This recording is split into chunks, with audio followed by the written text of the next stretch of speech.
Salut, c'est Loïc, je suis super content de te retrouver aujourd'hui pour cette nouvelle vidéo. Dans cette nouvelle vidéo, on se retrouve en fait à Biarritz. Alors j'ai essayé de trouver un coin sympa et calme pour pouvoir faire une vidéo, mais c'est super compliqué. On a beau être début septembre, c'est hyper blindé ici.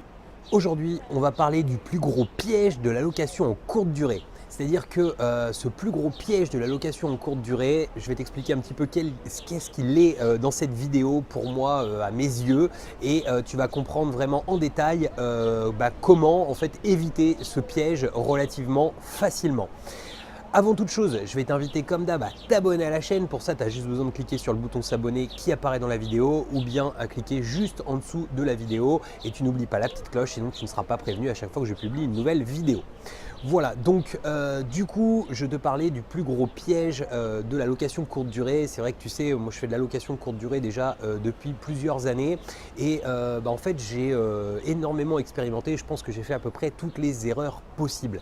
Et ce piège en fait, eh bien je suis tombé dedans tout au départ. Alors c'est vrai que c'était aussi pour pouvoir tester réellement je vais dire ce qu'était la location courte durée vraiment de A à Z, mais je suis complètement tombé dans ce piège. C'est-à-dire que tu sais, quand tu n'as pas l'habitude de déléguer ou autre, tu as toujours tendance à avoir envie que tout soit fait très bien, et c'est exactement en fait ce que je faisais. C'est-à-dire que comme je voulais que tout soit fait très bien, j'avais tendance à tout faire moi-même, et du coup en fait à chaque fois je gardais tout un tas de postes à mon niveau, et je me rendais pas compte en fait que finalement je n'apportais pas grande valeur ajoutée et que j'aurais pu complètement éviter ça.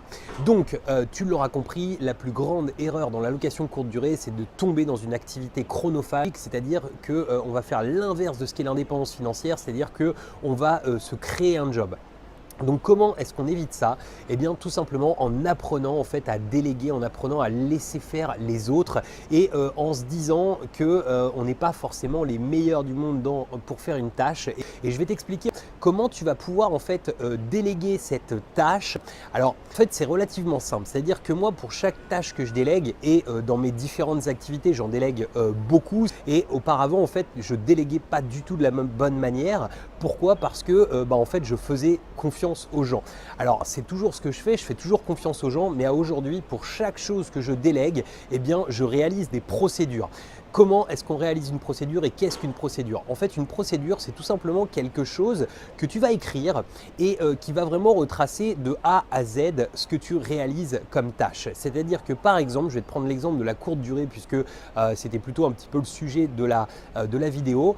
Par exemple, le fait de sous-traiter ton ménage dans tes appartements, ce qu'il va falloir en fait tout simplement, c'est que tu puisses directement sous-traiter ça en ayant vraiment listé chaque point, c'est-à-dire dans quel ordre les gens vont devoir réaliser en fait ce fameux ménage, comment procéder, c'est-à-dire tu vas leur dire étape 1, on commence par la cuisine, on ouvre les placards, voilà, tu vas vraiment détailler au maximum les choses qui sont à réaliser, et bien une fois que tu auras en fait détaillé ces choses au maximum, eh bien tu seras sûr que la personne elle appliquera la checklist dans le bon sens.